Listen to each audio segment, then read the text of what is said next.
রাজ্য সরকার যুবকদের আর্থিক দিক দিয়ে স্বাবলম্বী করতে বিশেষ পরিকল্পনা হাতে নিয়েছে, যার মধ্যে যে সকল লোকজন অটো চালিয়ে নিজেদের আর্থিক দিক দিয়ে স্বাবলম্বী করতে চাইছে সেই সকল লোকজনদের ঋণ প্রদানের মাধ্যমে অটোর পারমিট দিয়ে অটো কেনার সুযোগ করে দেওয়া হচ্ছে।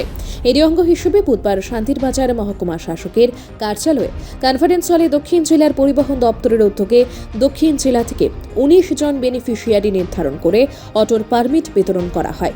আজকের এই অনুষ্ঠানে অটোর পারমিট বিতরণের পূর্বে দক্ষিণ জেলার পরিবহন দপ্তরের আধিকারিকদের উপস্থিতিতে রোড সেফটির উপর এক বিশেষ কর্মশালা অনুষ্ঠিত হয়। এই কর্মশালার মাধ্যমে কিভাবে যানবাহন চালানো প্রয়োজন, ট্রাফিক বিধি আইন মেনে সকলে যানবাহন চালানোর পরামর্শ প্রদান করা হয়।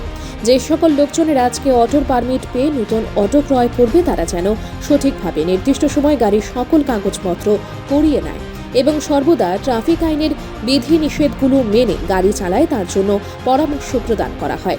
অনুষ্ঠানে উপস্থিত ছিলেন শান্তিরবাজার পৌর পরিষদের চেয়ারম্যান স্বপ্না বৈদ্য, দক্ষিণ জেলার পরিবহন দপ্তরের আধিকারিক Somen Deb, motor vehicle inspector Subhajit Majumdar, Jahar Reang, DCM Pabitra Das সহ অন্যান্যরা। অনুষ্ঠানে উপস্থিত অতিথিরা ১৯ জন বেনিফিশিয়ারির হাতে অটোর পারমিট তুলে দেন। এদিন south Tripura district transport office থেকে টোটাল ১৯ জন বেনিফিশিয়ারিকে অটোর পারমিট প্রদান করা হলো। এই প্রোগ্রামে উপস্থিত ছিলেন আমাদের শান্তিবাজার মিউনিসিপ্যাল কাউন্সিলের চেয়ারপারসন মহোদয়া শ্রীমতী স্বপ্না বৈদ্য।